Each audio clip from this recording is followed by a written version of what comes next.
Profundidade de ação em função da frequência. Tem equipamentos multifrequenciais aí, né, gente, no mercado, e profundidade de ação em função da frequência de trabalho. E aí esses equipamentos, né, tem normalmente 3 frequências aí de trabalho, que é lá perto de 0,6 MHz, né, ou 600 kHz. Então 600 kHz aí vai para em torno aí de 1,2 MHz e 2,4 MHz. Gente, essas frequências aí, elas são muito próximas. A gente tem uma proximidade delas aí, elas estão muito próximas, gente. Quando a gente fala em termos de distanciamento de frequência, eu estou falando de várias vezes, de alguma dezena de vezes, para a gente ter um efeito considerável, né? Mas aí eu vejo muita gente falando a respeito de que eu tenho que usar frequências baixas, né? Eu tenho que usar os 0,6 MHz, quando eu estou trabalhando em corporal, por exemplo, e quando eu estou utilizando um facial, eu vou ter que usar frequências mais altas. Eu vi até essa semana, gente, um fabricante aí indo contra as leis da física, falando justamente o contrário. Então, gente, cuidado aí.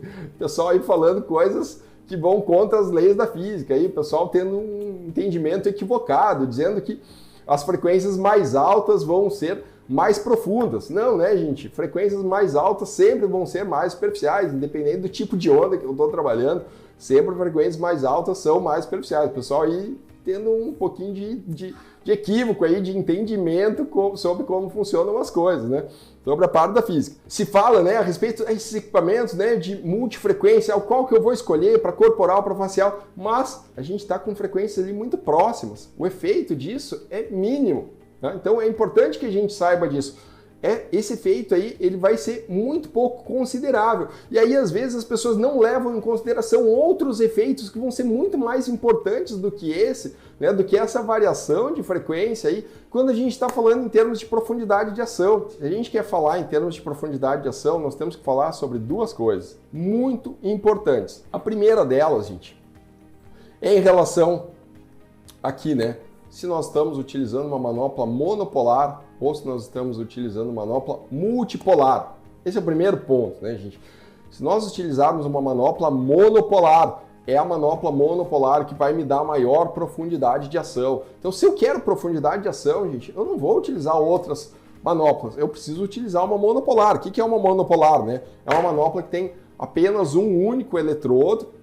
Por exemplo, essa é uma manopla de um único eletrodo e eu vou ter uma placa de retorno que vai contraplanar ali no meu paciente, né? Que vai, por exemplo, se eu estou trabalhando em uma região corporal, eu vou colocar essa placa de retorno no glúteo, por exemplo, vou colocar ela nas costas. Aí eu vou ter profundidade de ação, gente. Aí eu vou conseguir ter profundidade de ação.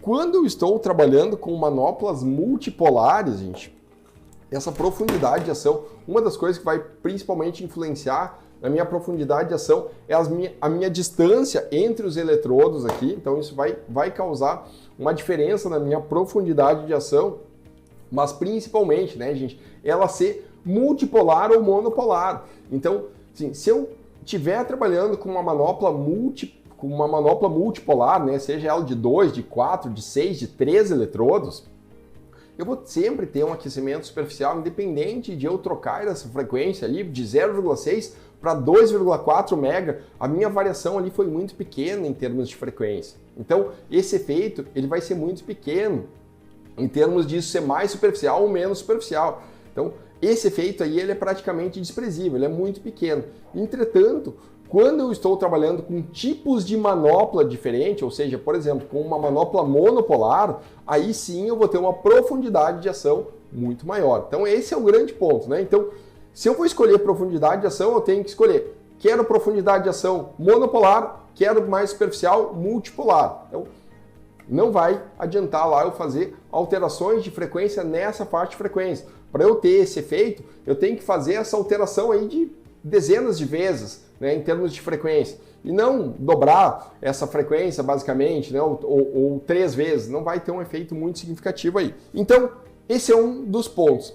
E ainda, o quarto ponto, muito importante, né, gente, que é o quarto ponto aqui, chave da nossa live de hoje, é em relação a se nós estamos utilizando gel ou glicerina nessas aplicações, né? O que vai acontecer com o gel, se eu utilizo gel ou se eu utilizo glicerina nessas manoplas multipolares. Olha só, às vezes as pessoas falam em frequência, né? Eu tenho que usar frequência mais baixa, pega uma manopla multipolar, por exemplo, né? Uma manopla de 2, 4, 6, 8, 10 eletrodos, enfim, digo assim, se eu tiver a alteração de frequência, eu trabalhar com uma frequência de 600 kHz, eu vou ter maior profundidade de ação. Se eu tiver com frequências ali mais altas, eu vou ter uma menor profundidade de ação, e não levam em consideração um ponto muito, muito importante, gente. Tipo de meio de acoplamento, como eu falei para vocês, o gel, o que é o gel?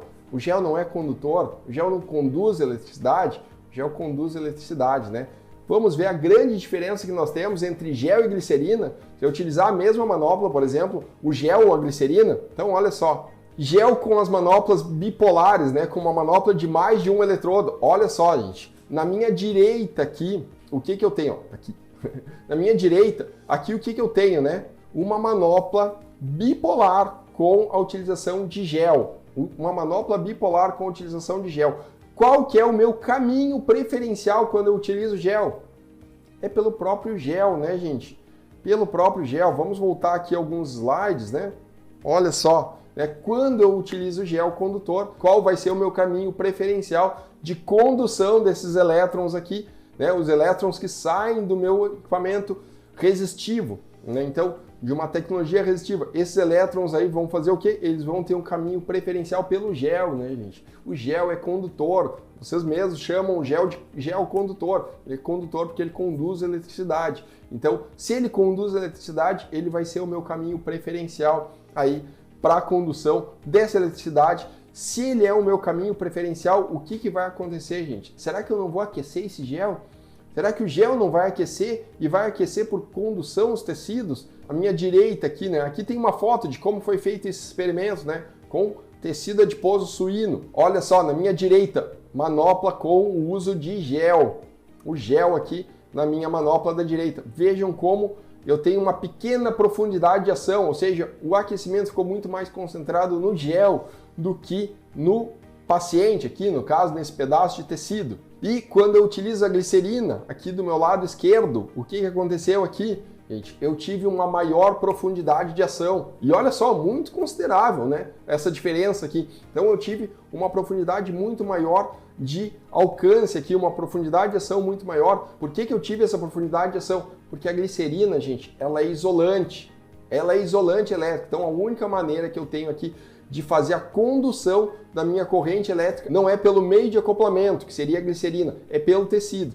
Já quando eu utilizo gel, eu conduzo por onde? Conduzo pelo gel. Então esse é o grande ponto quando eu falo em profundidade de ação, gente. O meio de acoplamento. Meio de acoplamento, o gel, ele vai deixar muito mais superficial essa aplicação. Por quê? Porque ele vai ser o caminho preferencial. Vou conduzir pelo gel. Na glicerina, ela não conduz eletricidade, então ela vai ser isolante. Eu só consigo conduzir ali, só consigo fazer a indução dessas cargas no meu paciente, no corpo do meu paciente. Não consigo fazer indução no meio de acoplamento.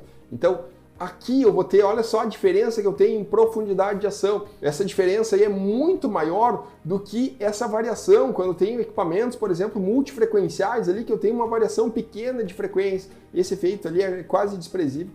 As pessoas muitas vezes falam, equipamentos multifrequenciais, né, gente, é bom, é interessante, mas não levam em consideração aí esses dois outros fatores, por exemplo, uma manopla monopolar e o tipo de acoplamento que a gente está utilizando, né, o meio de acoplamento. Então isso é muito importante. Então vamos falar em profundidade de ação, a gente tem que levar em consideração outras coisas, não só a frequência, gente. A frequência vai ser uma parte bem pequena a respeito disso. E quando eu falo em termos de profundidade de ação, eu tenho que principalmente falar a respeito do meio de acoplamento. E o que é importante? O meio de acoplamento ele é desenhado para cada equipamento. Eu não consigo trocar esse meio de acoplamento, né? Se o equipamento foi desenhado para utilizar gel, eu vou ter que utilizar gel ou gel glicerinado. Praticamente a mesma coisa. Quando eu tenho um equipamento capacitivo, eu vou ter que obrigatoriamente utilizar a glicerina ou um meio que não seja condutivo. Isso é muito importante. Eu não estou aqui para defender ninguém, defender um fabricante A ou um fabricante B. Eu só quero comentar a respeito que tem muito entendimento errado aí no mercado, gente, de radiofrequência. Quando a gente fala em radiofrequência, isso é um mundo